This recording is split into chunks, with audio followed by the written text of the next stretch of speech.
Outside of the Echo Chamber, the official I Dream of Indie Games podcast is brought to you by you, the gamer. If you'd like to join our mission to support indie visibility, head over to patreon.com/I Dream of Indie Games and bring a voice to the voiceless ones in gaming.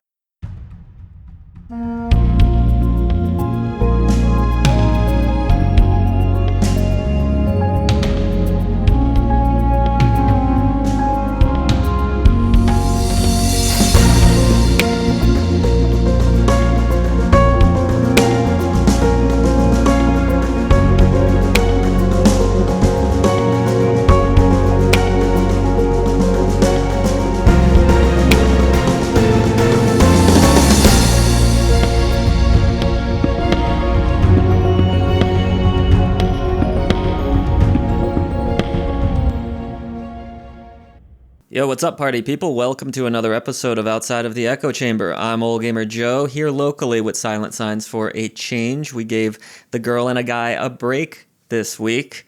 This is your indie gaming podcast destination. If you want to hear about indie games, what we've been playing, what we've been up to, well, then you are in the right place.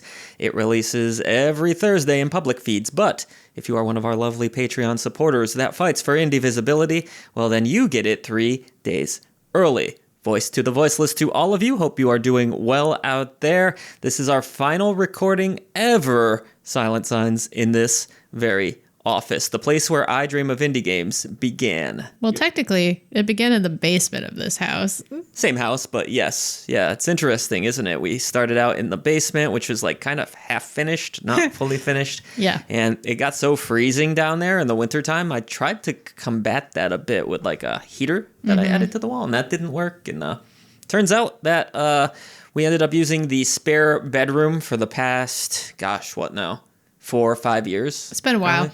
Which then became your work office because you started to work from home. And so we've been cohabitating in here for a bit in this office. Towards the end of this run, it has been us kind of having to split this one not great office because it's right next to the road. And then you have the motorcycles whizzing by. And now cows for some reason. Cows from that direction behind us. Yeah. South, I guess, if you were looking at a compass. Also, every once in a while, you'll be like, can you take your insurance conversation out of here so I can have a video game recording in here? Yeah, exactly. And that's weird, so. Right, but our new place, looking good. We're going to have a dedicated studio.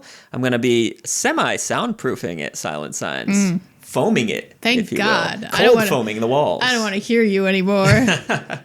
You may still hear me. I mean, I may just bounce off the walls. I'm quite loud. You are and this pretty is loud. Me speaking quietly right now. That's true, actually. You know, I'm trying to be a little bit quieter because this room is going to be extremely echoey as it's emptier and emptier. Echo. I just filmed the last indie update in here. It probably looks hilarious on camera because there's really just like this exercise bike in the background. We've got an exercise bike and a Pac-Man arcade cabinet. Sad little Pac-Man machine back there with nobody playing it currently. And nothing on the walls. But we have movers coming next week.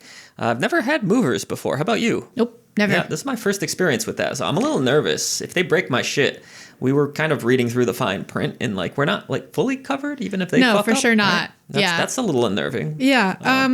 No, I've never had a reason to have movers. I've been the movers. In fact, usually when people are moving, they call me. Yeah, I have moved, at this point, probably 7 to 8 times, I'd say. And many of these were before I even knew you. But even as we've been together for, 17 years now.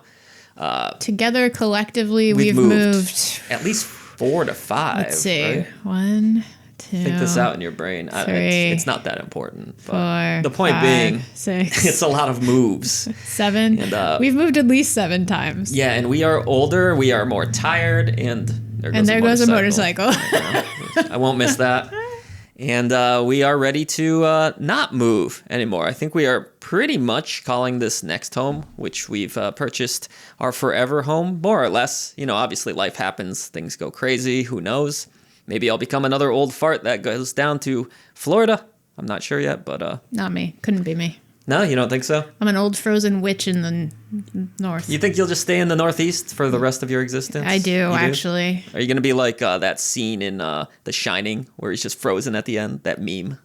Maybe. And you're just like out there on the ice and you've just never left. I picture more that like I become like the old witch that lives in a cabin and lures children in with candy. Oh, I don't like that. No. Please don't lure me. Come, children. Anything involving luring children in is no bueno. I don't cook them and eat them. I just, like you actually tell them stories and give them cups of tea. This is something I'm excited about too. We might have trick-or-treaters for the first time in our lives, maybe? I don't know. Maybe your first home had trick-or-treaters. Growing up, we had trick-or-treaters. I was going to say, you were kind of in a nice suburban Yeah, we lived in a trick-or-treat friendly town. No such luck for me. We lived in a town where people would actively go to for trick-or-treating. Which you did not. No, I did not. So if y'all didn't know this, I've talked about this a few times on the show and various forms on the channel, but I lived on a farm that was extremely far off the road. So no trick-or-treater was ever daring walk down that road. I barely dared walk down that road. Exactly. You were probably scared the first time you drove down there. The first time I ever drove down there on the way out, I got stuck in a ditch. Yes, you did. I remember that very clearly. I think my dad hopped on a snowplow and nope, bailed you out, your brother did. My brother or something like that. Yep. Yeah, and rest in peace to the farm. Sold now forever, and starting a new era in our lives with a new home and in a new town, and a new state, and a new life. And the way things shaked out too, this is technically the first home I've personally purchased, because you actually purchased this home. I did. This will be my first time. I'm a first time home buyer at 40, so don't feel bad, people, if you haven't bought a home yet. It's tougher than ever, really, right? I mean, in this economy, there's plenty of folks that will just choose not to buy homes at all. It may even might not be the worst decision, No. I mean, obviously it's good to gain equity and whatnot if you can, but there's no guarantees in the housing market, is what I've learned from this experience. Oh, for sure. It seems to fluctuate every day. Yeah. Honestly, if you want something bad enough, be it moving to a place or buying a house or not buying a house and renting somewhere, just do it. Don't wait for the right time. When you're ready, just do honestly, it, pretty much. Because tomorrow could be worse than the previous day was. And tomorrow's not guaranteed. So, live your life. That's my life advice. We kind of went through that ourselves, didn't we? When we started this process, it was full on seller's market, right? I don't even know. Then, These are just words at this point, because all of it's been bad. Yeah. It's been bad as a buyer. It's been bad as a seller. It's been bad as a human being. It's just not a good time. The experience has not been great either. I don't think I was quite mentally prepared enough for all of the getting up constantly. Hey, it's time for a showing. Stop doing your fucking job and leave the house now. We're going to be there in 15 minutes. And you kind of have to show it because, well, you're trying to sell it as soon as possible. I tried to warn him. This was going to be a bad time for him. This was a bad time. No, this was a really bad time. Let us know in the comments below. Have you purchased a home for yourselves before? Did you have a terrible time? Did you get lucky and it sold right away? I'd love to hear from all of you. But this is an indie gaming podcast, by the way. Yeah, it's just been hard to indie game with all of this going on. It really has. I've kind of had, up to this move, this will be my last review until I'm settled into the new office. And so grateful to both Barely Magic Mike and Ashton, who were able to pick up some of the shows this coming week that you all may already be enjoying, at least a few of those. I had the Dream Drop scheduled, thankfully, so all the indie releases that's been out for Patreon members quite a bit earlier, because I've been trying to stay on top of things. As I knew this weekend was going to be pretty much putting a cap on this, as they say, Silent Sense. But yeah, Barely Magic Mike's going to be covering our top 10 list Tuesday with a Playdate list, Season 2 games on the Playdate. I feel so bad. I got a press Playdate, and I've barely gotten to use it with the way life has been. I need to plug it in, get those games downloaded, and get to cranking, if you will. Crank that. Yeah, crank that thing, which Nintendo apparently tried to rip off, or at least toying with the idea of doing that. Did you see that patent that came out? No. Nintendo Switch 2 is going to potentially add a crank at some point. Interesting. Yeah, it was a story a few weeks back, but anyways. I haven't paid attention to anything that's going on in the world. I know, right? It's been pretty damn hard to keep track of everything. And then we had Gamescom, of course, all these fun announcements. That's in the indie update, which is live from last week if you want to check that out. Bubsy 4D was announced. That was probably my favorite of all the announcements, but a bunch of other indie games too. And it was our first return to live streaming in quite some time. Silent Signs. We had Ashton out there doing the live stream, live reaction to Gamescom. You did get to catch some of that. I saw you in the chat a little bit. Yeah, a little bit. Yeah. I was working, but... What'd you think? It was a festive, fun, very nice crowd for a live stream crowd. You'd expect a few shitheads to show up, but everyone was really nice. Especially considering some of the announcements were pretty... Yeah, it wasn't a great show, but I feel like Ashton has the unique ability to make bad things entertaining. Sure. That's a skill. Not that it was terrible. It wasn't all bad, but there were definitely one too many tank games and one too many Call of Duty-esque. There actually might have been things. too many tank games. Yes, there was. There was, I think, what was it? Tank Wars 2 or something. Who's asking for these? I'm not sure. I don't play tank. Apparently, somebody. A lot of people are asking for them because people love these tank games. Okay. But on today's show, we're going to look into the indie crystal ball and make some recommendations for you. That thread is still live in our community section. It's become a staple of this show in the past few weeks. I know you haven't been on Silent Signs, but we've been recommending our fans indie games. It's been a lot of fun. Cool. What we've been playing recently, just one game on my list. I know you probably can't talk about yours. I'm pretty sure it's top secret, but I also helped you with your game. Yes, you're going to be playing more of your game tonight into this weekend. Yes, if I can. Hopefully. And then our topic of the day, it's going to be all about what's really been a huge topic for, gosh, it seems like the last 7 years. Silksong. It finally has a release date. Oh my God. We're going to talk about whether we think Silksong can live up to such an enormous hype. But before that, we have our icebreaker question. And here we go. Let's get right into it. If you could come back as a ghost, Silent Signs, which location would you haunt? Now, you don't have to give a specific address, but maybe like a building type or something like that.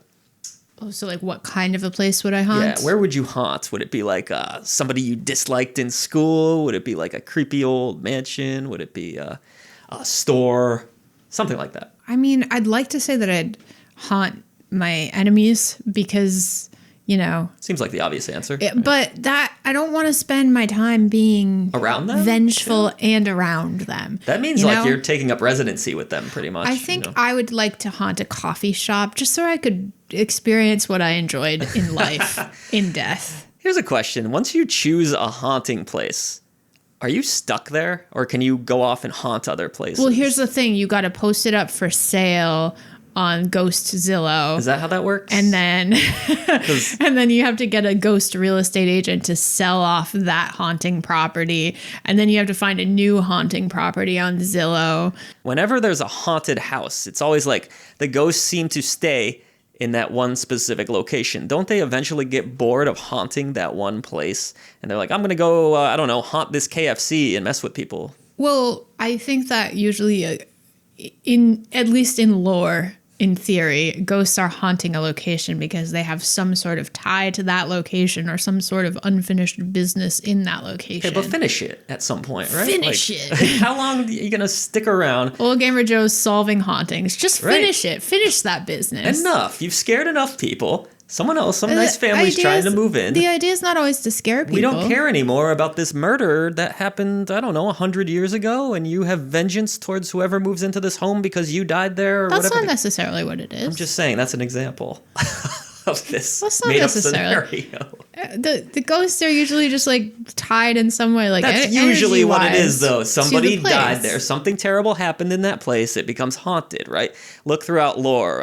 It's always like an old prison or something like that, or a house where a terrible murder took place. I mean, sure, that's more likely. But you also hear about houses where just like somebody loved that property and they still it's a nice see haunting, is what you're saying? So they're not all hauntings are bad hauntings. They're not fucking with you necessarily? At least from what I've heard, watched, seen.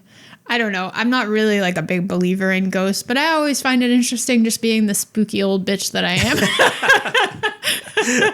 Now, here's a question for you. Would you haunt this current house or would you haunt the new house if you did become attached to one? Because messing with this one could be kind of fun, but...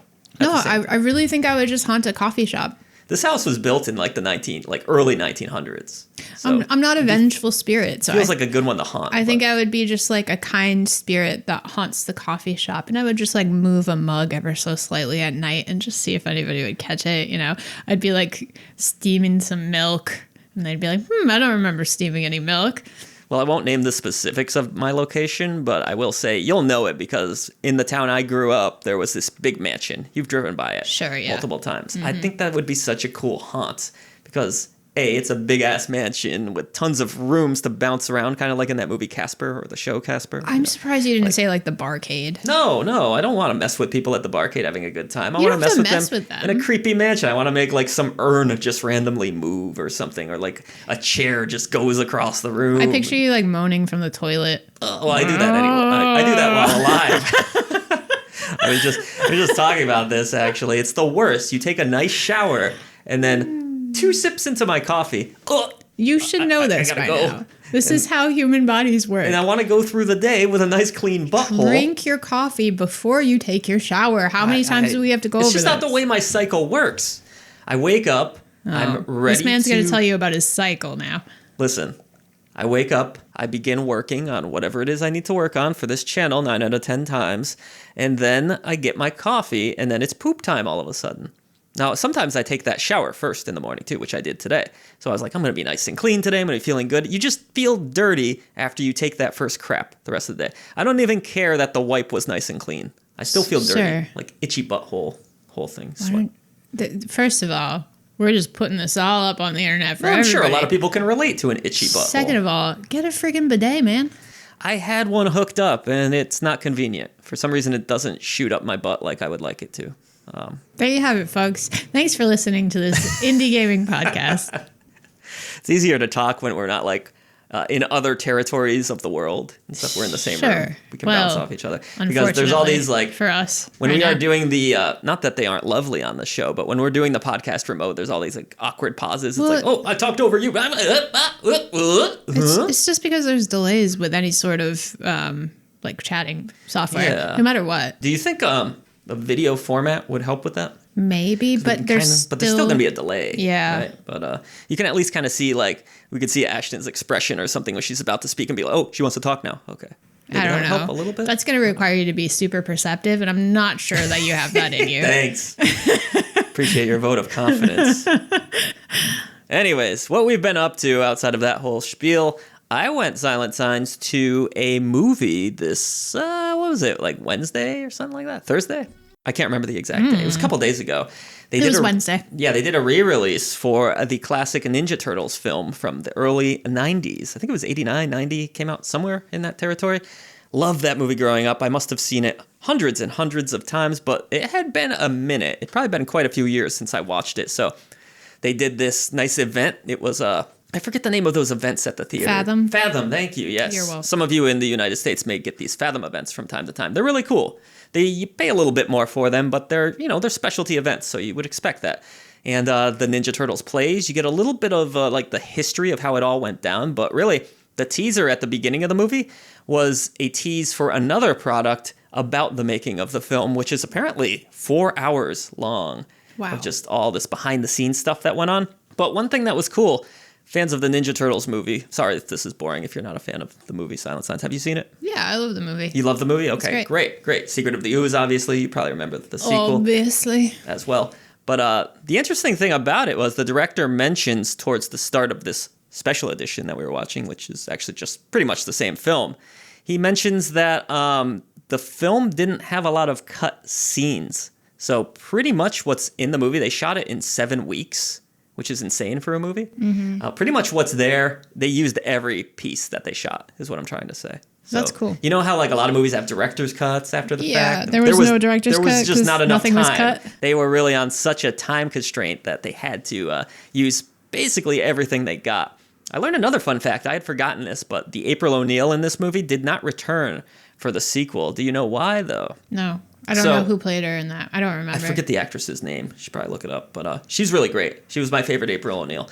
And she didn't return because, I guess, according to what I read, on the shoot, she was very outspoken about protecting the stunt people. And she got pretty loud and pretty upset about them being safe, which seems like a good thing, right? You would think. But the director people on set didn't like this. They thought it was a distraction, and so she was not welcomed back, is my understanding, which is total bullshit, in my opinion, because you should stand up for people that are putting their lives at risk, right? Especially considering many people have died in that line of work. Yes, there was a Resident Evil movie a few years back where a stunt person died, unfortunately. Yeah, that's not the only one. Yeah, it's definitely happened. That's the maybe most dangerous job. Right? It's got to be one of the most dangerous jobs in Hollywood, at least. In Hollywood, at least, right? Yeah. I know you probably take certain precautions, but yeah, people have been injured.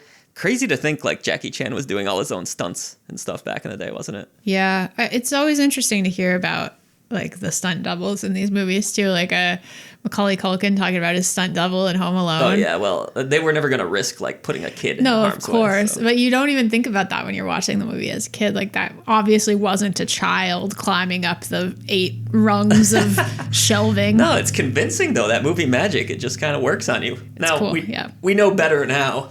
And sometimes I will even go as far as to pause movies to see the stunt person's face, and it's hilarious. Yeah, you got to suspend your disbelief when you're watching, you know? When you're in real time. This happened during the Double Dragon movie that me and Mike watched together, which is terrible, by the way. You watched it with us, too, as well. Yeah, at some point. There's this explosion scene where it's very clearly not their faces, but it's so bad. I paused it, and it was just hilarious. Like, who are these dudes? That is not Billy and Jimmy Lee, as were presented in this movie anyways. Speaking of Jim Henson, though, because you were watching the Turtles. Yes, yeah. We also watched, just completely on a whim, I was scrolling through available media to me, and I found a short film called The Cube by Jim Henson. Yeah, I didn't know this existed. I also didn't know it existed. I've heard of the horror movie The Cube, and I was like, oh, I wonder if that's the same. It was not the same thing. That is not the same. But this was really interesting. If you've never watched this, it was made for TV. It was like basically like a play for television. Yeah. If you've never watched it, it's available on YouTube to watch. Just search Jim Henson. I think they were referring to it as like experimental TV. Yeah. They were trying different things. Because they were trying to do this like kind of avant-garde almost. Avant-garde dramatic like play for television, which is unlike anything that they would ever put on TV these days. I don't even know what's on TV anymore, to be fair, but we haven't had cable in like 15 years. It's certainly not this. It is so entertaining and fun. It was such a wild watch. I can't believe I've never heard of it or watched it before. So to give people an idea of the basic concept, a man is trapped in this cube. And pretty self-explanatory. He cannot get out. Like, he gets closer and closer to getting out, but it keeps playing tricks on him. People come in and they're like, well, why don't you just go out the door? And he's like, I can't go out that door. That's your door. Yeah, and then every time he tries to go out the door, something more ridiculous happens. Yeah, it's a neat concept. More and more absurd. I'm surprised that this doesn't have more attention on it, and I wonder how many things it inspired. I do too. I could see a lot of later media in watching that. Like, I could see where the inspirations come from for a lot of things that I've watched. So it was really cool. Was there anything else you've been up to, Silent Signs? I see you got a lovely new Sleep Token dress. Of course, a concert coming up soon. Calling me out, man. Right? It looks great on you, though. Thanks. How was it in the... what was it? The Hot Topic dressing room. I've never been in one of those. I was actually going to talk about that. Interesting. I would just want to touch for a moment on the trajectory of Hot Topic over the years, right? Yeah. Because I grew up loving Hot Topic, but being so intimidated by it because everybody that worked there was like a badass looking goth, brooding, you know? Yeah. Like, they looked way too cool to pay any attention to the chubby little 5th grader that wanted to buy a Panic at the Disco t-shirt. You know what I mean? Yeah. And then I feel like after that, Hot Topic kind of like fell out of coolness and nobody wanted to be associated with having shopped there. It kind of became a joke in the last few years. It became a joke. Yeah. And you got made fun of for wearing their stuff. Yeah, you got made fun of for wanting to go to Hot Topic. Are we in like a resurgence of Hot Topic? Yeah, I was getting there. The stores started closing. You'll find in a lot of local malls, at least, just like the tombstone that once was a Hot Topic, which you can clearly tell by the outside like facade of the store. Oh, those are so painful. You know, it's like the like fake stone. We have a Hooters like that now near us. There's a lot of stuff like that. Tombstone Hooters. Where you can clearly tell it was once there, but it's not there anymore. It is awful. But then I feel like in the last maybe 5 years, maybe 10 years, the Hot Topics suddenly become cool again, but not just cool. It's also like the employees have shifted. It's no longer somebody who looks like they would step on me. No. It's like really nice looking folks of all different walks of life. Yeah. And they're all very welcoming and they're like, oh, I love your dress. How can I help you? And it's like, oh, wow, this is not the Hot Topic of my childhood. About the Hot Topic. It's very diverse when you go in there now. You know, you've got all walks of life, which I think is pretty cool. All walks of life and even the merchandise. It's like you got everything from... They've gotten up to times a bit. Hello Kitty to you got a little bit of 80s rock in there. Deftones t-shirt if you want. Like, I don't know. There is a little bit more of something for everyone now. Yeah, so the next time, think about it a little bit before you make fun of Hot Topic, because there's actually some all right products there. Cannot make fun of Hot Topic because I have bought stuff there in recent years. And isn't there a sister company, the Box Lunch? Are they related? I believe they are. They probably are. That seems right. I think Box Lunch is like the bougier, less gothy version. Box Lunch always seems to me more like Disney focused, and I'm not a Disney guy. They have some stuff I like, though, I'm a gaming music related guy. stuff. They have like a lot of cool like Nintendo stuff and Sonic stuff. I love their Sonic shirts, but every time I look at the price tags there, I'm like, oh, this hurts my soul a little bit. Yeah, but I think they're doing charity work with that as well. Right. So which is cool. That makes sense. Which is very cool, but it's still I got to get better about like getting past the barrier of what clothes cost, because clothes are expensive if you buy them new. Think of it this way. Look at it quality over quantity, right? You want to get one nice thing over 3 shitty things. This is true, because that one nice thing will last you, and those 3 shitty things might be cool for a little while, but they're going to fall apart, and then you're not going to have anything. This last round of shirts I purchased, you've probably seen it in the indie update, at least a few of them. I've been rocking them. I have this Arnold Schwarzenegger shirt on right now from Terminator, and it's held up beautifully in the wash, and I paid decent money for it, but, you get what you pay for, as they say. You certainly do. Same with pants. I went cheap on one of my pairs of jeans that I got, and they probably won't exist in like a month or 2. Well, whatever. They're here for a good time, not a long time, I guess. Anyway, long story short, I like the Hot Topic now. This dress that I got is awesome. Looks great on you, too. I'm super excited to see Sleep Token next month. In case you guys haven't noticed, if you're not in the Discord, it's like pretty much what I listen to. My brother was so jealous of you. He looked up, he's in the Orlando area. He looked up tickets there. He's like, I didn't know Sleep Token was a big band or anything. You got to get on that. Yeah. And so what ended up happening is he's like, well, these tickets are nosebleeds for $230. I don't want to pay that. Easily. Yeah, so I really exploded on the scene. I've been in since 2020. Wow. Old school fan. Is that old school? I don't know. I mean, they've been around in some form since like they're not like 2016, 2018, but like the real album came out in 2019. See, the bands I listened to for the most part like came on the scene in like 79 to like 99. So I like plenty of them too. Yeah, so that's more what I know. We've also been listening to the new Deftones album. Really great. It's very, very good. It made my dog jump with the bass. I listened to it through. Everything makes your dog jump. This is true. Anything that bangs kind of makes him jump. But basically, it is a Deftones album through and through, but really well produced. Very bassy, very strong riffs. Production on albums has come a long way. We have such an interesting variety of music in this household. We're all music people, I think, to some capacity. The two of us as well as our daughter. And she has very eclectic taste. She does. Leve is her thing right now. Right? Yeah. Which is like Leve. If you don't know Leve, she's kind of like a throwback jazz lounge sound to her. She's really good. Put a little bit of pop in there. I like her quite a bit, She just too. came out with a new album. You should check it out. Another if you're concert looking for you a got little bit of coming laid up. back. Yeah. That's another one. I'm also going to see the Black Parade. The Black Parade. The Black Parade. My Chemical Romance. Yes. Of course. I like that album. The Black Parade album, though. I don't like the band past that album, but Well, I love that album. That's what I'm going for. You know. Going to Fenway Park, baby. Yeah. Were you a fan of their other songs, too? I like some of them, but that's definitely my favorite one. Yeah. I would say that is probably their best work. All right. Quite the tangent here this week. But let's get into what we've been playing. Just one game for Old Gamer Joe, at least that he can talk about, and you can talk about it a little bit too because you've seen me playing it. I think actually, you did help me. We played a little bit. Helped me a little bit with the We'll get into more two-player. of that later, I'm sure. This embargo will be up by the time this all goes live for everybody, so no worries there. Space Adventure Cobra. They made a video game about this apparent 80s anime that I've only seen in passing throughout the years, but I've never actually sat through and watched, but always looked kind of good. I like 80s, late 80s anime.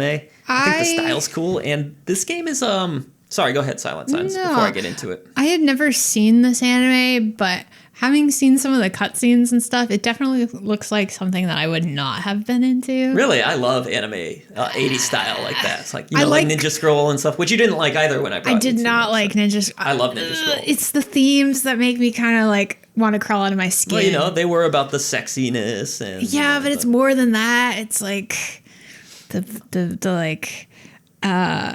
cringiness, violation aspect, and that is a big part of Ninja Scroll. Yes, if you are sensitive to, I do not like. If you are sensitive to certain things like that, Ninja Scroll won't be for you. But, no, I can't comment too much on Space Adventure Cobra because I never did watch it, like I said, but it looks really fun. And I love that 80s anime style. But the game, quite enjoyable so far, I have to say. My review is not complete at the time of this recording, so I'm still kind of working my way through it. It's longer than I expected, but to give you a basic idea of what this game is, it's sort of a 2D platformer with run and gun elements to it. Sometimes it plays a little bit like Contra. Sometimes you're doing some puzzle solving even a little bit, because Cobra, the lead character, gets these different weapons like missiles that can be shot into tight corridors to hit switches and things like that. But a lot of it is just blasting through foes.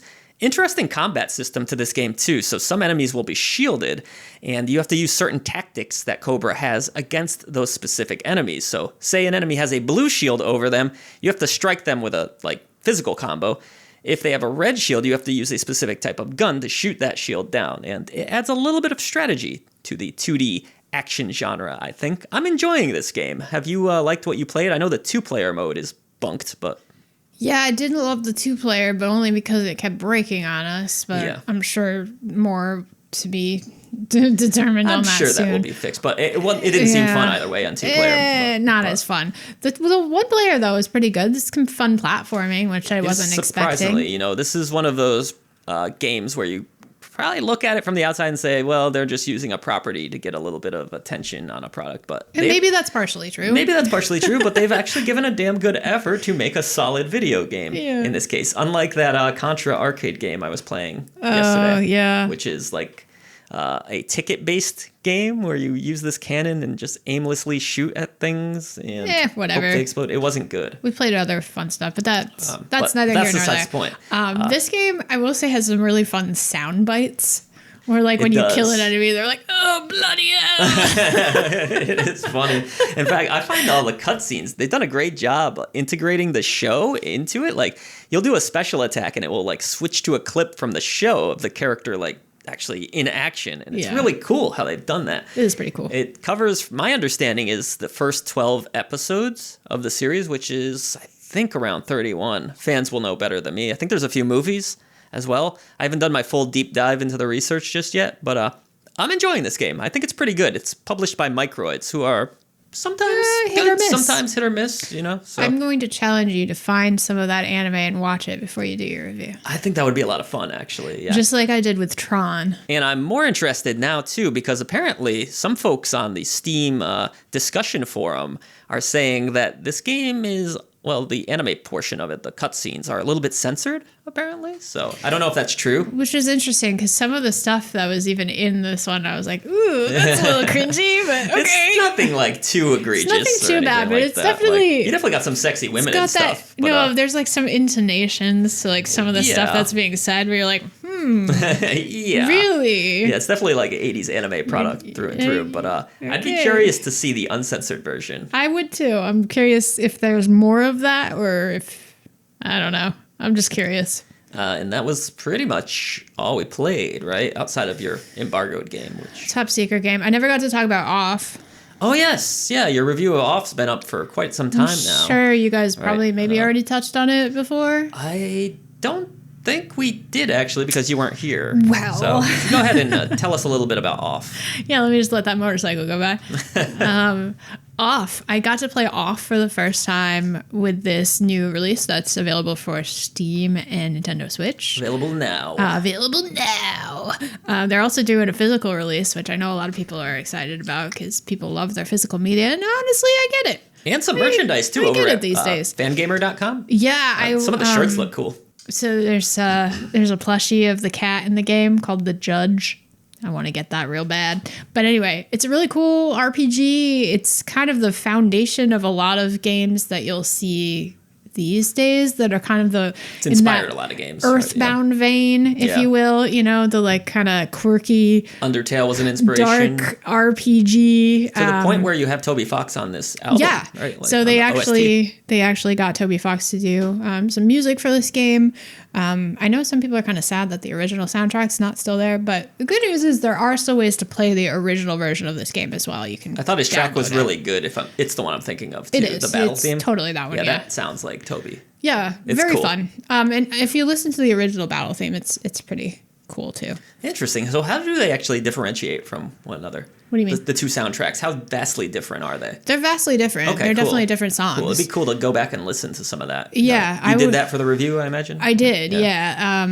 The one thing that is very strikingly different, I will say, is, do you remember, I don't want to like spoil anything, but after you've beaten all the levels, if you're like you can like backtrack through areas, retracing your steps, the sounds that play there are dramatically different from the sounds that play in the original one. Better or worse? Just different. Just I don't different. know. Okay. Objectively, I like them both.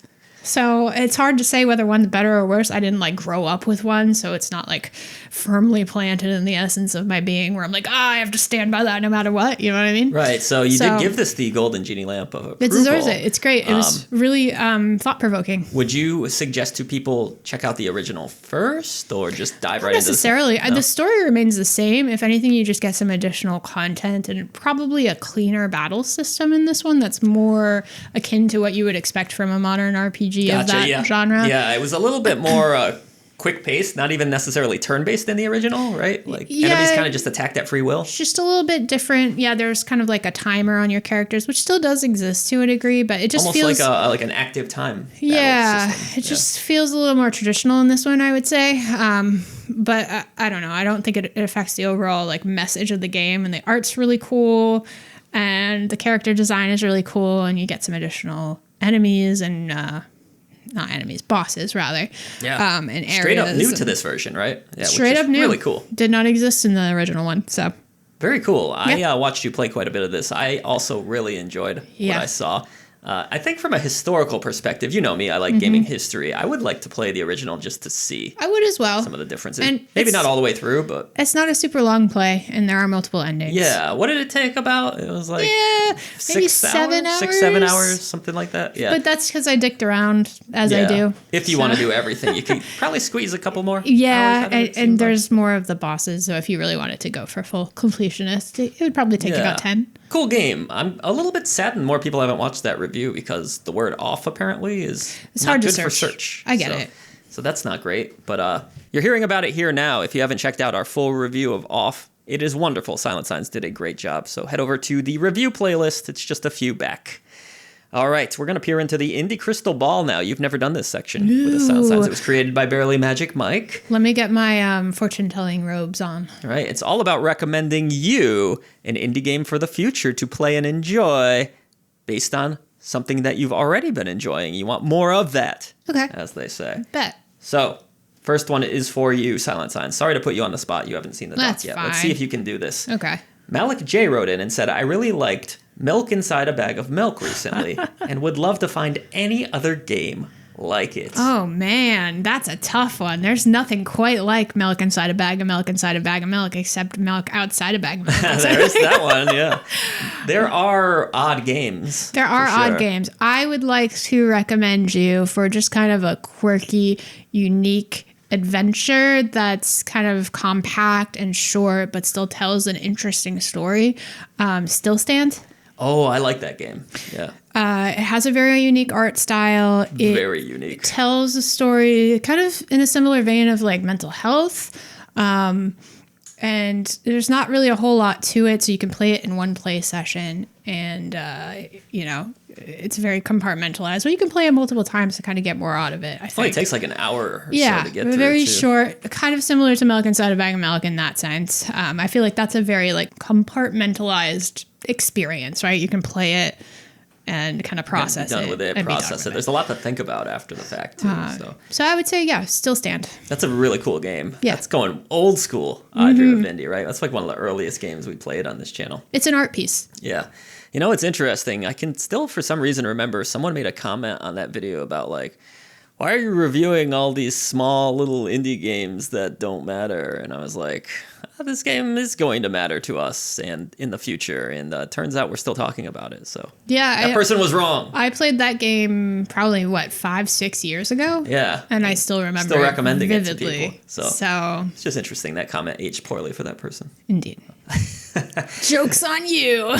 Well, Jestful wrote in to me. Well, not specifically. He wrote into all of us, but I'm going to respond. I'm interested in cool, gothic Metroidvania games that aren't Souls-like or particularly hard. Well, have I got the games for you? I'm going to go with the Ender games, Silent Signs. Okay. Which I know you love that series, and I do too. I think they're great. They're so great, in fact, that I am less excited about Hollow Knight, which we're going to talk about next, because of their greatness. And the fact that 2 of these came out in the span of that one game, I feel like. 2? Unless I have that wrong in my brain, but it's definitely, I feel like I played those 2 games and Silksong still didn't come out. Yeah. Yep. But Ender Lilies and Ender Magnolia will definitely fit the bill. I don't know if they're fully gothic in like the Castlevania sense, games. but they have a really great vibe. There's a lot of dark stuff going on. Obviously, some of the creature design is really cool. Yeah. They play great. They look great. The story's cool. It's fun to unravel the mystery. And what was that other game? About madness? Not Source of Madness, is it? Source of Madness is the one with like the AI creatures. Yeah. That's Source of Madness. That one. Yeah. That one is pretty cool. Yeah, that's a very cool game as well. I'm so bad at remembering names. It's amazing that I remembered Still Stand, but I remember the games. Yeah. Also, would you say, what's the original game with the girls from... Gal Guardians. Yeah. The first one, though. I think it's the first one. Not Servants of the Dark, I think. Yeah, the first one. That's the one you want to play. It's the better game. Even though the second game is more of a Metroidvania, it's not a very well-made one, in my opinion. So go with the first Gal Guardians. If you're looking for a co-op experience, too, especially. It's a lot of fun in 2-player. So there you go. Some recommendations. We do have reviews, I think, for at least a few of those. Ender Magnolia, definitely, and both Gal Guardians games. Yeah, Lily, I think we streamed, but we never reviewed. Yes, because it started in early access. I think both those games did, now that I think about it. Yeah. But yeah, they are out in full 1.0 at this point, and they're both great. Also, not really gothic, but a fun Metroidvania that I feel like nobody talked about was Biogun. Biogun is really cool. The one with the swine in it, right? The pigs. Yeah. And stuff like that. That game is surprisingly good. When I looked at that game, I thought it was so stupid. Definitely not gothic, but like not gothic. Like science-y. But it is a really quality Metroidvania. It is a very good game. I enjoyed fun. it quite a bit. Stupid, but fun. This is what I'm talking about as we go into our topic of the day here, as to whether Silksong can live up to the massive hype that has been created around it at this point. So many games in that genre have come out in that time. The Metroidvania genre exploded. They started adding Souls elements to it. In part due, you got to give credit where it's due, to the success of Hollow Knight. Hollow Knight was also kind of right place at the right time. If you think back, the pandemic was really kind of starting up when that game started to find a lot of its success. You know, it was a pretty good seller to begin with, but then things ramped up. It went on to sell like 12, 15 million copies, something insane for an indie release. So it's been 7 years, about, is my understanding, between releases. That is a long, long time. How has the indie gaming scene shifted and changed since then, Silent Signs? And can this game, I have no doubt it will still sell millions of copies, but can it stay relevant past that? Because a lot of times I feel like when games or pieces of media have this huge buildup and they take forever to come out, you look at Chinese Democracy with Guns N' Roses. There's so many examples of things like this occurring. When they do finally release, I find that the conversation tends to kind of die relatively quickly. And in a few months, you might not even necessarily be talking about that anymore. Certainly the case with something like a Chinese Democracy or a Duke Nukem Forever. Where do you stand on this? Is the wait too much for Silksong? I feel like in those 2 other examples you gave, there was like decades between. Yes, it was a good, yes. Yeah. 7 years is a long time. But, 7 years is a long time in the grand scheme of things, but also it's not like people haven't still been playing Hollow Knight all of that time. And also the game's been in active development during that time. It's not like they just like set it aside and they were like... According to an article that came out, apparently, they were just like kind of meandering and doing their own thing. It wasn't... Again, this is their words. They're saying it wasn't like a development hell situation. They had so much money. They're doing it on their own time. They were doing it on their own time. That's valid. I mean, maybe that's better. Is that true? I don't know. Honestly, I find it hard to believe that a product in 7 years didn't run into some trouble myself, but... I don't think that it's possible for a project to run into no trouble. Yes. But, I mean, you know... I'm talking significant problems. Like, this game may have been rebuilt, in my opinion. Maybe, and maybe it could be one of those things, too, where you feel like you struck such gold with the original, where people hold it in such high regard that they really wanted to make sure that anything that follows it is meeting people's expectations, if not exceeding it. And that's a lot of pressure. It is a lot of pressure, yeah. And I feel like, I don't know if I could sit there and work on one specific project for 7 years of my life. That's not something I've ever done. You know, I've worked on projects for probably a year to 2 years back when I was into music more, just kind of trying to figure out, you know, how this song works and stuff like that. But 7 years, I really do feel like you start to question yourself and what you're making at that point. That is a long time to me. Yeah, it's definitely easy to lose focus in that long of a period of time. But I imagine you get other parties involved where you're going to have playtesters and QA and stuff like that to make sure that you're not just completely putting blinders on and being like, this is the way it is and it's perfect, or maybe it's not perfect and I don't know what to do. You know, like you can get in your head so easily. Now, Team Cherry is also opting not to have reviewers on this game. They're not doing any sort of major media. Not that I don't think they really need it for this game, but at the same time... Not that they need press, but I mean... Does this raise any concerns to the quality of the product for you? I don't know. I don't think it really says anything other than they don't want backlash like other creators have faced. Yeah, maybe they realize, you know, there is a lot of expectations for this game. There are. After that huge buildup, after the fandom around it. And they don't owe the media anything, but they do owe the fans everything. Right, but to my greater point here, I don't think there's anything this game can do to live up to such an enormous height in a lot of people's eyes. I just think it's physically impossible for any game to deliver everything that you would have wanted for something you've built up in your head for the past 7 years. The funny thing is, though, I think Hollow Knight's a great game. Like I do think it's a good game. It's not my cup of tea. But but it's well made. I appreciate it. I appreciate the quality of it. It's very well made. I like the art of it. I like the overall vibes of the little buggy guys. It's always had a cool art style to it. But I think it's grown to be so much bigger than it is just because of the memes and the hype about the sequel coming out. And it's been done, and it's been done well too at this point. You know, I think that's another problem for them. Yeah, it's also been done poorly too. It's been done poorly. There's lots of Hollow Knight clones out there that are just not as good. You have a lot of options, but as we know, names sell. We've talked about this extensively on the podcast. AAA games that aren't even necessarily that vastly improved from year to year continue to sell over and over again. Hollow Knight is a huge name. It is maybe now the biggest name in indie gaming. This game is going to sell.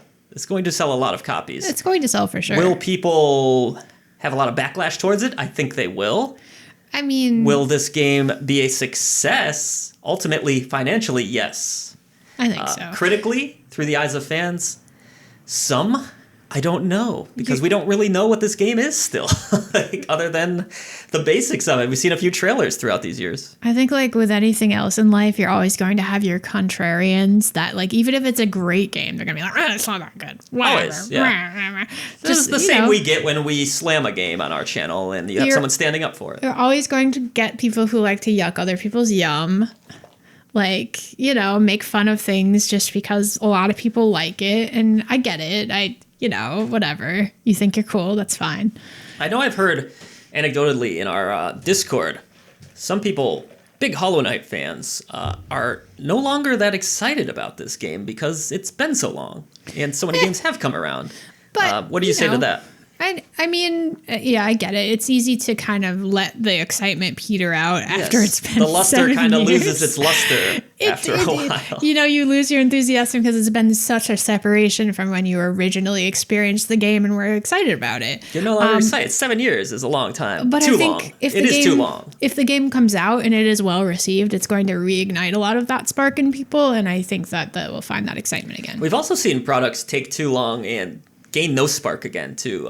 Again, this is a movie example, but do you remember the first Sin City movie, which is fantastic, to the second Sin City movie and nobody caring about it anymore? Wasn't the second movie bad, though? Yes, I think that also didn't help. So that's part of it. It took a long time. A lot of times. But we don't know if this will be good or bad. It's not always the length of time between a product and its sequel. It's the quality of the sequel. Right. So, like, there was 30 years between Beetlejuice and Beetlejuice 2, but at least Beetlejuice 2 was fun. Yeah, it's decent, and found an audience enough, I think. It's a good time. Yeah. So it can be done. It can go one of two ways, right? But yeah, then of course you get plenty of sequels that you're like, why did you even bother? Why did you bother doing that? You shouldn't have done that. And maybe, looking back on it, maybe they didn't need to make a sequel to Hollow Knight at all. Yeah. If you're taking 7 years, then I question how into it you are, really. Or maybe you're just so into it that you don't want to let everybody down. Yeah. If I had like a big successful game, I was kind of thinking about this. This all got me like wondering. I had this big hit out of nowhere, kind of like your Undertale. I think I'm done after that. I don't think I'm exploring that same universe again. I think I'm making something else. I don't know. It's really hard to say because sometimes you can explore new dimensions of a thought or a concept or a world that you wouldn't have otherwise thought of. But then sometimes it also feels like you're really reaching and stretching where you didn't need to. So it can definitely go either way. Like for every sequel that was pretty good, how many unnecessary ones exist? Plenty of them. But you know what's usually more unnecessary than a sequel? A reboot. A reboot can be pretty damn unnecessary, yeah. But sometimes it is also very necessary. Like we're seeing with Bubsy, to go back to Gamescom earlier, Is that necessary? This is something... I like what they're doing with this. They are fully acknowledging these games were not good. They are telling you straight out in the trailer, we made a lot of bad games. We're making fun of them. We're going to maybe make a pretty good one now.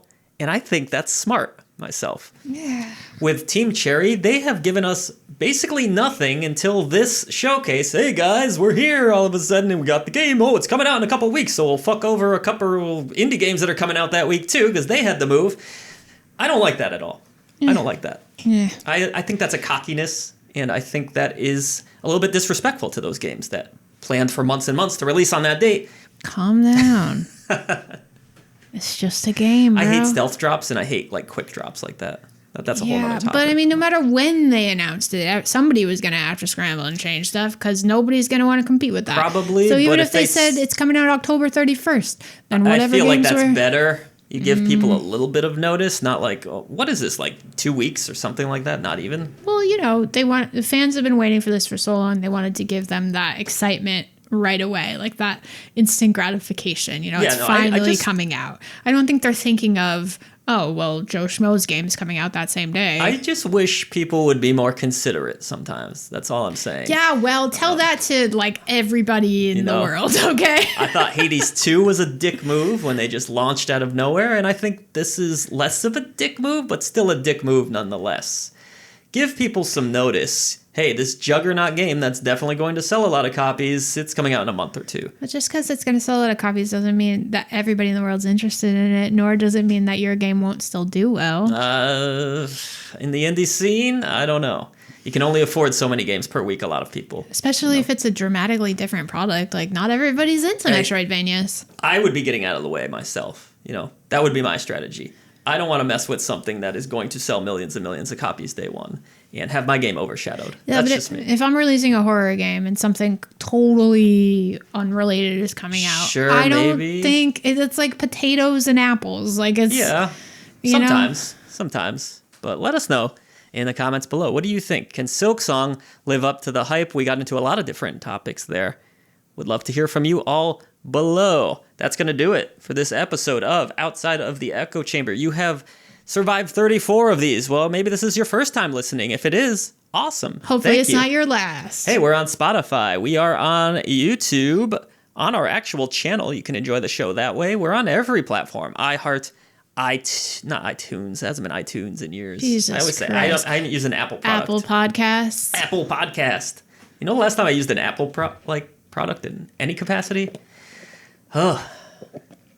Maybe never. I know when. You know what? I had an iPod. No, you had an iPhone. Did we? Oh, you're right. 2014 to 2015. Right. That was our first phones because you got the package deal. You had a green one and I had a pink that. one. Yeah. And I never went back after that. Wait, hang on. Don't stop recording. Just talk. Okay. Hello, everybody. I'm talking while Silent Signs goes into a closet and does something. She has dug out. I literally have the iPhones, in fact. It is a pinkish, peachish We'll take a picture of it for the class. A green iPhone. Insane that you still have those pieces of history. But they're so small. Look at this is my iPhone now. I wonder what kind of terrible data is on those. Wow. It's like 2.5 inches difference. Anyways, you can listen to this show. It's like an inch. A man would say that. On all the major platforms. Thank you, everybody. Voice to the voiceless. See you on the channel for more great indie gaming coverage.